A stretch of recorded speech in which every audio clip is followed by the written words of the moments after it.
Good afternoon, everybody. Welcome to High Point Market. Welcome to Universal Furniture. Great turnout for a Friday. We open on Thursday, so this is our first full day, and this is our second panel. You are in the Learning Center. We actually have 14 events over the course of the next couple days. We do record all of the panels that we have. So the same place that you went to register for the panel, that is where you can find the recording. We do email all these out as well. So if you do register for something, you missed something, that is available. My name is Neil McKenzie. I'm the Senior Vice President of Marketing here at Universal, and we are glad to have you here, and hope I see some familiar faces. So thank you for coming back. There's a ton to see in the showroom. We have a massive new introduction with Modern up on floor 3. We've got some great in-stock looks also on floor 3 with Coastal Living, floor 2. On floor 3, we have our Designers Lounge, which has a number of activations, including one with Lagoon Candles, which is just directly behind the front desk. So if you want to see anything, just go ahead and register at the front desk, and they will get you set up. Also, all the items in our showroom are tagged, so you can actually grab a scanner at the front desk, scan everything that you like, scan to your heart's content, and you'll get an email with everything that you saw. So it's a little easier than just taking a picture. So anyway, I'm going to turn it over to Jessica, who can introduce this panel, and I'm sure you guys will have a lively conversation. So enjoy, and thank you again for coming. Thank you. Hi, everyone. Good afternoon. It is afternoon, right? Yeah. I woke up at 3 a.m. So we're here. My name is Jess Robb. I am a industry publicist. I've been in the industry for over 10 years, and I am here to moderate this panel on branding. And in the essence of branding, I'm going to have all of the people on this wonderful panel introduce themselves and control their brand by introducing themselves. So please. My name is DuVal. Thank you so much for having us, and thank you guys for coming out. I'm a residential interior designer based in Fairfax, Virginia. I've been in business for about 6 years now, just at 6 years, and I'm happy to be here. Thank you, Jess, for moderating this afternoon, and Universal for hosting us. We always love to come back to Universal. My name is Antonio Deloatch. We run Antonio Deloatch Designs. We're based uptown in Manhattan, in Harlem, on the historic block of Strivers Row. And we also have an office in Los Angeles as well. Residential, commercial. We've been in business now about 10 years, and I'm super excited to have all of you here for this panel today. Thanks. Okay. Hi, guys. My name is Tina Ramchandani, and I am also based in Manhattan. Our office is in Chelsea. We have an aesthetic that we like to call soulful minimalism, which allows our clients to be surrounded by the things that matter so that they can focus on the people that matter. And it's a warm, modern look. And I'm really happy to be here today. Hi, everyone. My name is Venjhamin Reyes, and I am a photographer based in Miami, Florida. And I predominantly take pictures of architectural interior design. Yeah. Thanks, everyone. Bear with me. I have not moderated since, before that terrible thing that we will not speak of. So I just wanted to chat with you guys for just a second. We've all sat through a branding panel before, right? Yes.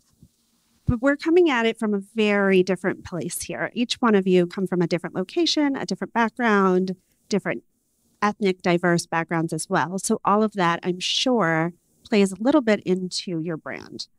But before we get there, I want to know, do you feel like you have a brand or a business? Where would you like us to start? Anybody can say Yeah. it? Go. Go for it. I feel like it's both. I mean, we are creative people who happens to run a business, but in order for us to differentiate ourselves to the others, we have to have our own branding. So for me, I consider both. It's not just like I'm a branding or I'm a brand, and that's it. I mean, you have to, I feel like, for me. I don't know about you guys. Yeah, I think ours is a little different, where a lot of people brand by their aesthetic and like the products that they put into a space. I've branded myself as the service and the product. And so my brand is me. And so it's not necessarily what my rooms look like, because they all look different. We go from modern, contemporary to super traditional. And so, but the clients see that we are super easy, carefree. That's the brand that I'm selling to them, a service that's knowledgeable and experienced in what we do. And then we can take them from start to finish. That's what they're buying into. So I consider ourselves a brand, but like you said, I mean, we're all a business. I think this question is so good because I recently relocated from Los Angeles to New York City, making New York City our home base. And I realized over the course of the last year and a half that the 9 years I spent in LA, that I had a business. I felt like I was running a business. I could have been good in LA. I was booked and busy. When I moved to New York City, something shifted and I realized that as I wasn't as busy, that I had a brand. And now for me, it is about branding, who we are, what we stand for. And I was just in SF the other day, and a good friend of mine was like, you are the whole go-to-market experience. That blew my mind because she was like, you are it. You are soup to nuts. And for us, I feel like, now we're really identifying the brand first. I think we're all sort of saying the same thing. We obviously are a business. We're here to make money, but we are a brand, Yes, please. But we are a brand because in design in particular, people come to you for a certain thing, whether it's you, the personality, or in my case, I'm calling it aesthetic, but it's an emotion that like we get out of people. And you have to somehow let people know that this is what you're about, because otherwise they can go to any interior designer, but they have to connect with you and try and believe in you and want that in their home. So I think it's one and the same. It's a brand and a business. Can I keep? Okay. Please, I also wanted to clarify the reason why we have branded ourselves, because when I first started out, I didn't have the projects to showcase what we can do. And so I knew that only thing that I had was a personality that I could translate into something else that they could buy into. And so that's why I did that. I'd like us to move into where we have an aesthetic that people are buying and chasing. I'd love that. We're not there yet. And so we're still, my brand is still myself and selling that until our portfolio looks like it's like one note, but it's not there yet. Yeah, I think that's great because it really allows the fluidity, right? It allows you to kind of continuously grow and evolve. The business is there. And I think that's the hardest part for us, right? Because we're left side, right side brain, like left side of the brain, right side of the brain. You still have to operate and run a successful business. But I think, you can be the local neighborhood designer, which is all good. And you can be busy, you can have all the referrals, and you can be super, super successful in a 10-block radius. You can have a brand, and that can take on a whole different meaning. So when you're considering your brand, where did you start? Like, did you start with social? Did you start with a website? How did you get your brand started? Mine was started from networking, really. And so I knew that I wanted my brand to be easy and carefree, and that's who I tried to be at all times. So any experience with me usually will be that same kind of attitude. It's whatever you want to talk about. I love to laugh and love to hang out, but I translate that into my client experience as well. So meeting clients as soon as we get on the phone, it's a very informal conversation. It's a very easy way to get to me. I'm not difficult to access. So that was how I did it. And then it turned into how we run our entire process. It's very carefree. It's very easy, but it also shows a lot of experience, a lot of knowledge. We've done this before, and it just takes a lot of pressure off the client. So that's how we've done it. Well, when I started, it was at the height of Instagram. This is like 2013, like my first interior design photo shoot was hashtag Naples, Florida interior design photography. And I'm in Miami, and they messaged me and they said, would you drive down to Naples, Florida? And I said, yes, and this is 2013, 2014. And it's like a slow progression from there. And I feel like I capitalized on that. And now there's a new wave of social media. We have TikTok now. We have these other, facets like LinkedIn. And I feel that I'm guilty myself. I haven't been doing TikTok because running a business is a lot. Running social media is a full-time job. In fact, a lot of the designers that I see here in this room, they have their own social media person. Universal has their own social media person. And I feel like not neglecting that is a big catalyst for me in the beginning to get to where I'm at now today. I started my business officially 9 years ago.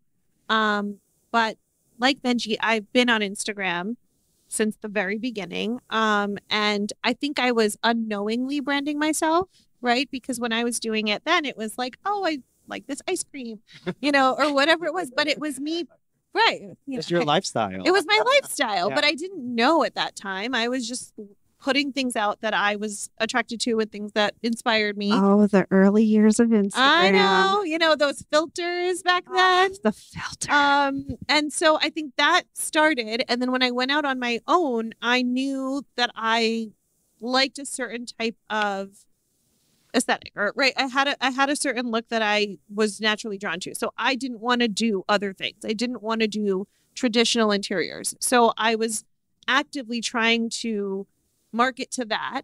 And I was turning down projects that were not a good fit for me. That was very, very difficult. But I think that it was hard. But that combined with the self-branding without realizing it is what brought my brand out. I think that like once the Instagram algorithm changed a couple years ago, I was actually like upset. And I had to sit with it. I'll be honest, because for me, like starting like Venj, when it like began, like you don't even realize that you're using Instagram as a tool. But like when you couldn't afford, or you're just starting out. I mean, I remember 12, 13 years ago where you're borrowing from the rent to buy the pillows, and all you need is on the cheap cell phone to be able to take the photo and put it out there into the universe. And I mean, God, I haven't really scrolled that deep into Instagram, but unknowingly, to your point, we were kind of subconsciously like building a brand and utilizing that platform for our story. Can I add more? Yeah, please. So with the branding, I feel like throughout the years, I was able to figure out, okay, am I representing only myself, or am I representing hundreds of designers, architects, and all of these people? And yours is super unique. And it's just, how do I brand myself if I'm representing hundreds of clients? So what I do is that if a client works with me, they tell me what they want, and I ask them always, what would you like for me to achieve for you? And then I would put my own spin to it. Hashtag Venji Vignette on Instagram. Shameless plug. Shameless plug. Please plug away. It's on my header of my bio. It is a business. Hashtag branding. So a lot of the people that I work with, or the people who follows me on Instagram, knows me for my Venji vignettes, because that's one of my favorite things when it comes to my photo shoots, the vignettes. Okay. So now I'm going to test you all. You ready? So as a publicist, I often have designers come to me and looking for how to bring their brand to the next level. Where do they start? And one of the things that I do look at is their overall brand and how they close the circle. So every piece that you're handing out should close that circle. When you are reaching out to your clients, they should know, based on your business card, based on your Instagram, based on every single thing that you're putting out there, what and who you are and what they're getting. And that's really the key to creating a successful brand. It is closing that circle. So I want to hear from you guys. Do you feel like you've gotten to that point where the circle is fully closed, or are you still working on it? I feel like I'm still working on it. I feel like if I stop working on it, then I will stagnate. And that's when you stop progressing as a brand and as a creative and as a business person. I mean, it's not like black and white where there's a handbook that here you go, this is it, and you should stop right there. And that's how I feel towards that. I was going to say something similar. I think it's a living thing, right? So yes, I'm very happy with everything we have in place, not just the physical branding that we hand out, but our client experience, which is also part of our brand, but we're constantly reevaluating, right? If something doesn't work, if something didn't go well, we talk about it as a team and we're like, what happened and how do we need to change? Is it a different type of email that the client needs to get and how often, right? Or we just did a new version of our logo because it didn't fit on a postcard. And we're like, okay, this is it. So now how do we kind of incorporate that? So yeah, I feel like good about it. But to your point, it's never perfect because you're not perfect and you're growing and your clients are attracted to you. So I think you have to continue to look at it and think really deeply about it. So as I said, in us moving back to New York, I realized that like my circles and the processes that I had in place in LA just were not working in New York. So I had to kind of like blow my whole brand and business up over the course of the last year and a half talk about a scary moment, and really like sit in my office in like total stillness, really quiet, and be like, oh my gosh, like I don't know if I have the marketing material to hand out to get to people here in New York City. So now how do I go inward and like work on that project and perfect it? Make sure the logo looks right, make sure that like my face is on the back of it.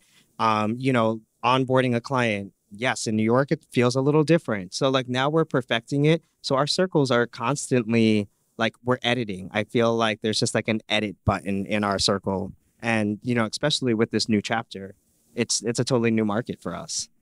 I have it figured out. So I'm just kidding. DuVal's perfect. I love it. I'm coming Not over. even close. Okay, Mr. Nike over here. Not even close. Not even close. As the publicist like shifts, she's like, tell me more. I'm like, come on. What do you mean? You guys I have nothing else to add. It's the same thing. I mean, it's a constant thing. I fix my website like all the time. I change it all the time because you're just trying to think to yourself, the next type of client that I want, how are they going to approach my site? The client before who just wanted to do one room was one thing. A client who wants to do an entire house is going to approach it very differently. Someone who's trying to do a new build plus furniture is going to see it differently. So we're trying to adjust to who our new market is. So like everyone said, I don't think it's ever going to stop. Do you like when a designer, like, do you encourage? Let's ask you questions. Yeah. Go ahead. Do you encourage us Go as ahead. designers to like have access to the backside of the website? Because I love that he just added that, because I feel like I'm able to edit my voice and put like my spin on things. So it depends. Okay. And I know you're not going to like that answer. I approach things very differently than some other publicists might in the industry, because I think that all of this is truly unique to you and your brand. Yeah. Every single person here, including myself, has different clients, different aesthetics, different thoughts and processes. So if you're the type of person where your brand is everything's calculated, right? Every piece is down to the minutia, then no, you should not have access to your stuff. You should. However, if part of your brand is really being warm and open and, being up to date and everything, then why not? Why not be able to add photos on a whim? Or unless you're trying to pitch them out, don't put those on Instagram. Don't put them on the website. Don't put them on Instagram. Nothing. Save them. Save. Hold on to them. This is part of the reason that we love Jess. She's going to give you the real truth and the tea. But I think that it's really dependent on who you are and who your brand is. So that brings me to, can you explain your brand? Like, what words would you use? What is the essence of your brand? I'll do mine quickly because we're still developing a brand. So who I am as a brand is carefree and approachable, obviously. As far as design and aesthetic, we're moving toward immersive design, which is really what we're trying to do. The things that we're putting out now, you'll see they're much more involved and much more dramatic than a simple room that we've done before. So that's where we're headed. So immersive design. I feel like for us, our brand is we try and make design approachable, digestible. We're community focused, and we're really about your lifestyle and being able to kind of blur the lines and be able to make your home a space that's serving you. So I started with this a little bit. So we have a look or an aesthetic that we call soulful minimalism. It took a little while to get there, to figure out what to call it. And then we also now have to explain it. So it was something I did. I should have maybe run that by someone. But so I like it. It was me trying to tell people that we have a look. We have a warm, modern look. We like color. We like neutrals. But in the end, we're going to develop a concept for you through my lens, right? So it is a warm, modern interior that lets you enjoy your family, enjoy your friends, kick back and relax, but also be surrounded by stunning, beautiful things. So that is my brand. I love that. Oh, my brand is pretty much trying to capture the gorgeous spaces that this wonderful designers here produce and putting my spin on it so that way it gets published somewhere out there, which is what I try to do all the time, like trying to translate that, because it's different. Like you can get a photographer, anybody can get a photographer, right? But in order for you to get to the front lines, you need someone who knows how to get you there. And I feel like since I work with so many different facets of the industry, from the publishers to the PR to the designers to the architects, I know what each department wants, and I know how to capture it in a way that I'm hitting all the points for all of that.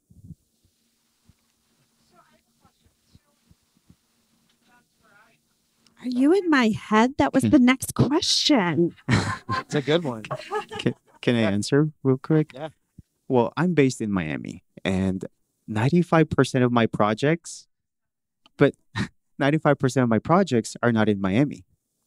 And most of my clientele is outside of Miami, and yet I was able to capture that. And like you said, not everybody's gonna like your work, and that's how I kind of approached my photography from the get-go. Like, beauty is very subjective. To some designers, my photos are crap, and to some to some designers, they're like, "Wow, it's amazing! Every photo I produce is just amazing." And I just focus on that clientele and put the ones who doesn't appreciate my art and my work onto the side and not focus on that. And I felt that guided me onto that demographic of clients.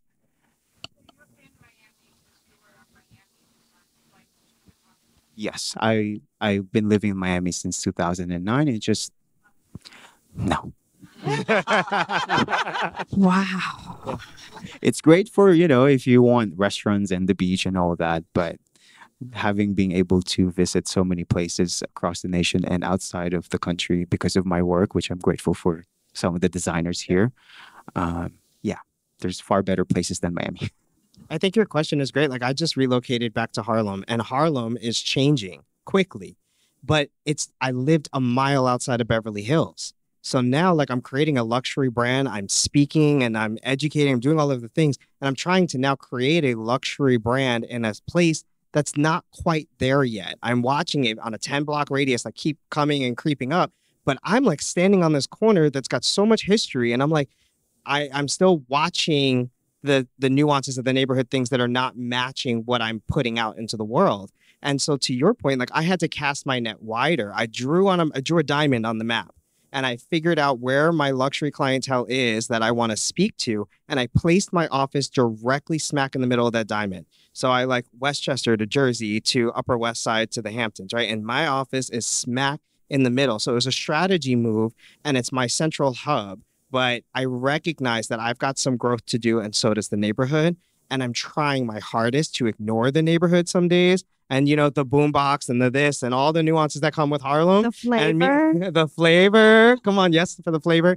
While I've got jazz music on and a candle lit in my office and I'm totally meditating out into something special, it's happening. It's a real thing. So, yes, I appreciate your question. I think it's a very valid concern. And I think a lot more people are probably dealing with this than we talk about, because everyone wants to act like we're doing great and, business is amazing all the time. Which is very true. And I think we're experiencing the same thing. I think the way that we design is a little bit more, it's going to be much more immersive than I think the clientele in our area is. We're just outside of DC. It's a lot of traditional clients, or it's going to be a modern penthouse in DC. And so we're now pushing into New York ourselves to start getting out to people where it's a little bit more creativity than maybe in the DC area, who will allow us to create differently. And so I change that scale. Yeah. And so I think it's a very valid thing that a lot of people are going to have to come to reality to say, hey, my aesthetic doesn't fit in this territory. And I don't think that's a bad thing. I think it's fine, but you do have to adjust the game differently and play it that works for you and not try to do what everyone else is doing. I'm just going to pop in for just a second. I think that one of the things that you said was very much the wavelength of you have to make a choice. You have to make a choice of what is true to you and what you want. All of us do this because we love it, but we also do it to eat, right? So we have to bridge that gap and figure out what's true. In a post-COVID world, authenticity is top priority in every one of your brands. So all you can do is be you. And that's all your clients want. They want authenticity in their designs. They want authenticity on their websites and their Instagram, in their photography. Like, be true to who you are. And that is when the seamless branding will come, because you're not trying to impress anybody. You're not trying to create this thing. I mean, everybody in this room is an artist in some way and creating for themselves as well as their clients. But that authenticity is where you're really going to find your power. And I think that everybody on this panel is already doing that. So I want to hear about, how does your personal life affect and change your brand? Because like for me, being Puerto Rican, there's a lot of flavor. And you can't take that away. You can't hide it. You like it, you love it. We're New Yorkers. Like you gotta take it. But I want to hear from each of you, coming from different locations, different backgrounds, how has that changed and formed your brand? Mine has changed. Are we being real? Like, we're gonna be real. Okay. Real. Okay. Real. Rip the Band-Aid. Let's just give it to them. I'd say mine is formed, in all honesty, and probably in trauma, is how I have approached my design, which sounds a little strange, but my authenticity comes from the idea of, I grew up as a biracial kid, so I'm half Black and half Korean, in a neighborhood that was all white people.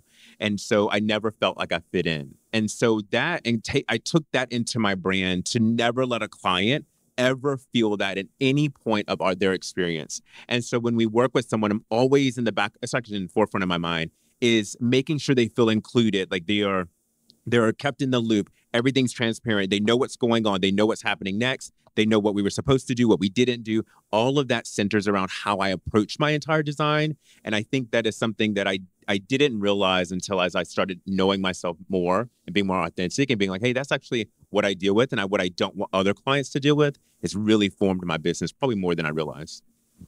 I think I am the brand, obviously. People come to our firm for the connection with me. I have an amazing team that I really care about, and I think we work really well together. But I have to be careful to not say too much online. I will say I have a lot of opinions and political opinions and things like that. I have learned that nobody wants to hear it, and I am not the news. Yeah. So I think there's a balance, right? Like I'm being myself. Like you see my dog, you see my husband, you see, my ice cream, like you see all that stuff. But at the same time, there's a part of it that's like, okay, I'm still a designer. So I have to, there's a wall, right? You're still human. I'm still human. Yeah. But also you have to post every day. You have to story every day. So that takes a toll. And I think there is a balance. Like I am the brand, but I'm also a company. Right? It's not Tina the person just shooting shit out into the world, right? Like you have to think about it before you post. So I think you have to be careful. Well, I was born and raised in Manila, Philippines, which is far from the shishi vava vavum of Miami, right? It's like the complete polar opposite of it. And since everything around me was crap, I always tried to find the beauty in it. And it feels like that translated into my pictures now. When you go to my portfolio, is that I try to capture the most beautiful thing that I could all the time. And I feel that cultivated me as an artist. It helped me still up to this day have my feet on the ground and remember who I am and why am I here, is because I'm just here to translate the beautiful work of these people. I feel like, we grew up in a beautiful household. We didn't have a lot. And having a designer was never even a part of the conversation. Like, I don't think I've ever met an interior designer as a child, right? Until I decided that this was the path and I sought it out. It was never an option. And the clients that come to me that are making me the option, like, to me, that's so powerful that they're choosing their lifestyle, they're choosing their home. And I take my upbringing. We come from a biracial household, and it's so beautiful to be able to say I grew up in a beautiful household. We didn't have much, but I now want to be able to get up every single day and change the way that people live and make sure that they feel that, whether or not they have a lot or they have a little, and how do we give them a luxurious moment, allow their home to like serve them. And it's hard for us, like as you said, to the social media point, like how do you blend the personal? But I think that we do a pretty good job of being able to be relatable and be able to be vulnerable. And I think especially post the couple years that we've had, is the vulnerability is huge right now, is to be able to say, you know what, I'm not perfect. I don't have it all the way together. My circles are not fully closed. Or, hey, I'm at this lunch and learn because I want to learn this. And I think that's the relatability, to go back to the I think authenticity. that's also your personality, right? Like I think all of our personalities here, we're, I think, positive, interested about things. We want to learn and grow. So it is showing who you are. But again, like to a point, 100%. right? Because you also I've learned that you also have to preserve a little bit of it for yourself, right? Like you still go home at the end of the day and like everybody doesn't need to know everything. Yeah. Keep a it for little you. bit. Yeah. And just to add on top of what we've said is that one of the things that some of us can relate to is the burnout of the industry, the stress of it. And I went home to the Philippines last year, and even that I documented and I showed it to my followers on Instagram. This is what it is. And here we are, having a problem because, oh my God, a $40,000 couch didn't make it in time for the photo shoot next week. It's perspective, right? But burnout is real. But burnout is real. And like I said, I feel like I'm sharing now this side of myself to the people in the industry because they always say, oh my God, you're doing this, you're doing that. Everybody else is busy, right? We get it. Can we just stop glamorizing being busy and just take care of ourselves? Yes. Come on, snaps to that. Well, now that we touched on all that, I want to get down to like the tangible part of our business and brand, right? So, what is your favorite thing about your brand? Is it your website? Is it your Instagram? The one thing that you feel like it's got it. Is it the logo? Is it your photography? Like, what about your brand that are you like, oh, this is right? Or are you like, oh, I hate everything? Girl, I'm still working it out. I'm gonna let y'all answer that. Well, we're redoing our website, so it's not the website. I had access to the back end and I messed it up. So we're working on that. See, be careful. I'll jump back in. Okay, I will say probably our photography, as far as like lifestyle photography, we do a really good job on trying to stay on top of that and keep it pretty current. But because I think that's still the brand that I'm selling. I'm selling myself for not enough money, but I'm doing it. And but I think we do a really good job on lifestyle. We always try to get within the quarter several shots. We're doing several different locations so that clients can see us out and about. Again, we're promoting and branding easy lifestyle, easy and relatable guy, easy to work with. That's what we're doing to draw them into an experience that's very difficult for people. Building a home is it's a lot of work. And so we want them to understand that they're about to buy into an experience that's not what they've heard other people have. And so our lifestyle photos, I think, are pretty good.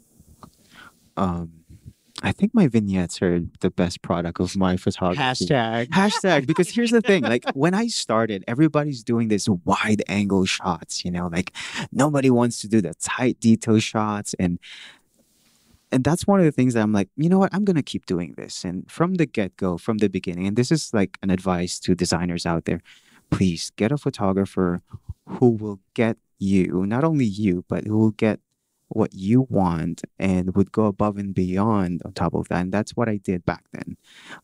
Because some of them, I only need 20 shots. No, I'll give you 45 because nowadays with Instagram, with the carousel, you need to post 4 pictures all at once. Your 20 pictures are gone in like 3 posts, And even with my proposals now in my contract, it says there, photos curated for your website, your social media, and for marketing purposes, because all 3 categories are different from each other. Publications want so many pictures to choose from. Instagram, square vignettes, detail shots. Marketing, wide shots if you want the double page in a magazine. So, for example, I photograph a house, 10,000 square feet. Oh my God, 137 pictures. just because I love doing it as well. Can I chime in on that? We just talked about that in the car on our way here. I just was telling him we need to do more vignettes, and we can see that the market is moving to that, where all of us as designers, we saw it was like light and bright and everything was like white. And now they're moving into like, you can see in shelter magazines, it's all moving to like moody and darker rooms, et cetera, et cetera. But the vignettes I really think are making a space now to like tight shots. And And we that's just talked about that. We just talked about that. He started a trend. Yes. This is- Do you guys know who he is? He is a If not, you all should he is follow a him on trend Instagram. going back maker. to what you said earlier, like, how do you get the clients? I mean, to go outside of where you're at, right? And I feel that since I focus on the people who appreciates my craft and they just so happen to be outside, those people like the vignettes. Miami people, they wanted to show the whole space right away because why? The views are amazing. We don't care about the views. We get it. We see it all the time in the movies and TV shows, We want to see the fabrics, the texture, the colors. Is it cerulean? Is it lapis? see Is the it turquoise? interior, right? It's amazing. And yeah. Of course, please.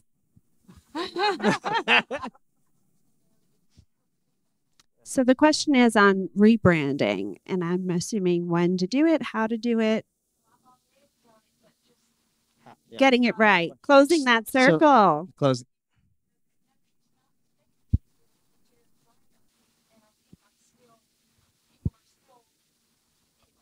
I think your question is amazing because it actually, I can answer your question and your question about the favorite thing about my brand is my voice. And I really genuinely realized after I left LA, again, blew it all up. The thing that I had left was my voice. And I have amplified that voice over the last year and a half to tell my story, right? I had nothing, I didn't have clients in New York. Nobody knew who I was. I've been gone for over 9 years. They're like, who is this guy? I had my voice, I have my story, and then I've got the vision, right? I have this burning desire inside and I can't always articulate it, but I'm here and my voice is being amplified through social media, LinkedIn, TikTok, being able to use all those different platforms, but you're in control of your narrative. And I think that tapping into that and learning the power in my voice is genuinely my favorite thing about my brand. I think it's also consistency, right? So people are still thinking that you're a home stager. You have to put it across all platforms, but also in-person networking, like letting everybody know that this is what you're doing now. You have to put it in mailers. You have to figure out what your circle is. We were talking about the circle, right? So like, what is it? What are your target points that people are looking at and where is it different, right? Where does it still show home stager? Okay, maybe the pictures are not great or maybe something's not great, but take it off. Like get rid of everything that you don't want to do. And I think that's also part of when you were saying, oh, my area doesn't like my style, but are you happy? Right? Like you have to do what you want to do. So you have to niche yourself and you have to be consistent and take away everything that you don't want to do. And again, it's really hard. I've talked about, like I said, no to projects. It was terrible. Yeah. I stayed up at night. I have anxiety. But like in the end, if you really, really want it, you have to go all in and try for it, because going a little bit and trying a little bit, but then still pretending that like I can do this other look that doesn't come naturally to me is not going to get you anywhere. It's going to confuse them. So you really have to start like clean slate, start fresh, I think. And share the why behind you transitioned from home staging to now doing residential interior design. Because I think that why is what will resonate to other people and saying, well, I did this, I love it. It wasn't necessarily suited to be lived in. And this is why we are now focusing on lived in spaces. I feel like I rebranded myself 2 or 3 times already. This year. This Sometimes year, that's right? how it feels. Because here's the funny part. Like, my official title is architectural and interior design photographer. Wow. But I hate being put in a box. As a creative person, I feel like it's just so constraining, right? But I have to have a title, especially if you have a name tag for events like this, right? But then, every now and then, so you have clients who would be like, would you do this? And I'm like, I've never tried that. I'll say yes to that. And then, for example, I don't do stores at all. Never. And then I got an email from Fendi and they're like, hey, would you photograph our stores? We're opening up Fendi Casa all over the States. Did you say no? I said no. I need gummy bears during the photo shoots, and just, but I said yes.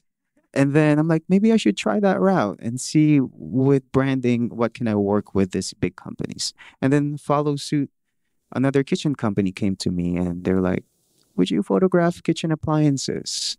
Their name is Officingolo. And they're like, we have Tommy Hilfiger to photograph for you. And I did his house 2 days ago with him, and I took portraits of him. And it's not some, and I only have to take pictures of appliances, but I could take 30 pictures of it because of my vignettes, and they know that's what I'm good at. You know, some photographers would take 4 pictures of a kitchen, right? No, I gave them 37 with Tommy included. Yes.